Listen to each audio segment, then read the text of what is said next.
গুলিটা আসা ছিল খুব স্পেসিফিক্যালি, তার মানে হলো যিনি ফায়ার করেছেন সে খুবই স্কিল ছিল। এটা হচ্ছে ডাক্তারি ব্যাখ্যা আর কি, এখানে আবেগের কোনো ব্যাপার নাই। অর্থাৎ মানুষের মাথার ভেতরে সবচেয়ে সংবেদনশীল যেখানে একটা গুলি করলে মোটামুটি মৃত্যু নিশ্চিত করা যায়, ওই যে ফায়ার সেটা সে জানতো।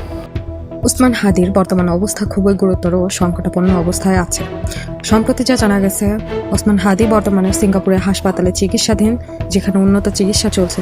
প্রথম দিকে কিছুটা অবনতি হলেও এখনও খুব সংকটাপন্ন বলে জানা।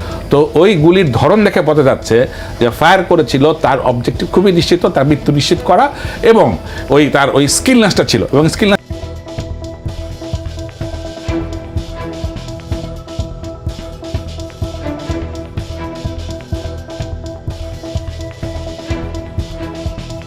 ওভারনাইট তৈরি হয় না, রিপিটেড এবং চলন্ত অবস্থায় এবং চলন্ত অবস্থার মোমেন্ট ওটা বুঝি। একটা গাড়ি যাচ্ছে, এটা তো এটা 007 জেমস বন্ডের মধ্যে ব্যাপারটা, এটা খুব সহজে বিষয় না। এটা গেল একটা হচ্ছে forensic point of the view. এবার আছে যেটা আপনি বলছিলেন যে ডাক্তারি পয়েন্ট অফ ভিউ থেকে আমরা এটা কীভাবে ব্যাখ্যা করব। এইখানে যে হাড্ডিটা থাকে এটা টেম্পোরাল বলে, কানের কাছে। বুলেটটা এদিক দিয়ে ঢুকেছে, ঢুকে মগজের ভেতর এসছে, মগজের ভেতর থেকে এসে এদিক থেকে বেরিয়ে গেছে। এখন বুলেটটা যখন ঢুকে যায় তার একটা ফ্র্যাগমেন্ট থাকে, ভেঙে যায়, ভেঙে কিছু অংশ থেকে গেছে, কিছু অংশ বেরিয়ে গেছে।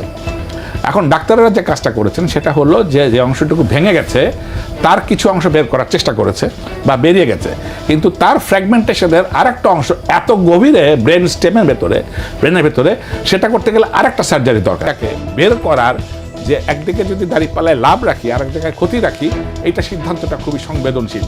সেই জন্য এখন কনজারভেটিভ ট্রিটমেন্ট দিয়ে রাখা, অর্থাৎ এই সার্জারিতে বাকিটুকু ঠেকা দিয়ে রাখা। আচ্ছা, তাহলে এবার কনজারভেটিভ বলতে কি বুঝি? একটা হলো সবচেয়ে বড় ভয় ছিল, সেটা হচ্ছে রক্ত জমাট বেঁধে যাওয়া। এটাকে ডিআইসি বলে, ডিসিপ্লিনারি ইন্টারন্যাশনাল ক্লট। এটাকে আমরা রোধ করতে পেরেছি, মানে চিকিৎসক সমাজ পেরেছে। আমার কমিউনিটি বলে আমি আপনি বলছি। তো তাতে কি হচ্ছে, রক্ত দেওয়া হয়েছে, ফ্রেশ ব্লাড দেওয়া হয়েছে। তাতে রক্ত যে জমছে না, ইউরিনারি আউটপুট হচ্ছে, অর্থাৎ পেচ্ছাপ হচ্ছে। এটা তার মানে কিডনি ফাংশনটা ঠিক আছে। তিন হলো তার মগজে যেটা সবচেয়ে ভয় পেয়েছিলাম সেটা হচ্ছে রক্ত কিন্তু সেখানেও সার্কুলেশন আছে, প্রবাহমান আছে। আর তখন আমি যে কথাটা বলছিলাম, এই যে ওখানে রক্ত অনেকগুলি ভাস্কুলার থাকে, ভেসেলস থাকে, সেখানে এটাকে সার্কেল অফ দ্য উইলস বলে।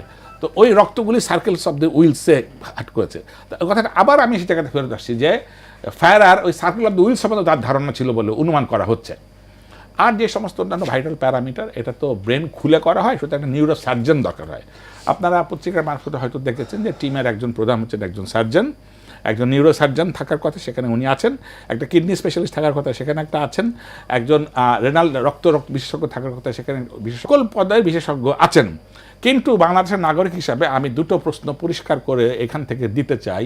একটা হচ্ছে, ডাক্তারদেরকে বলতে হবে সুনির্দিষ্টভাবে যে বাংলাদেশে এই চিকিৎসা বিশ্বমানের তুমি দাবি করেছো, কিন্তু অধিকতর যদি তুমি মনে করো যে এই চিকিৎসাতে আমাদের বিদেশ থেকে বিশেষজ্ঞ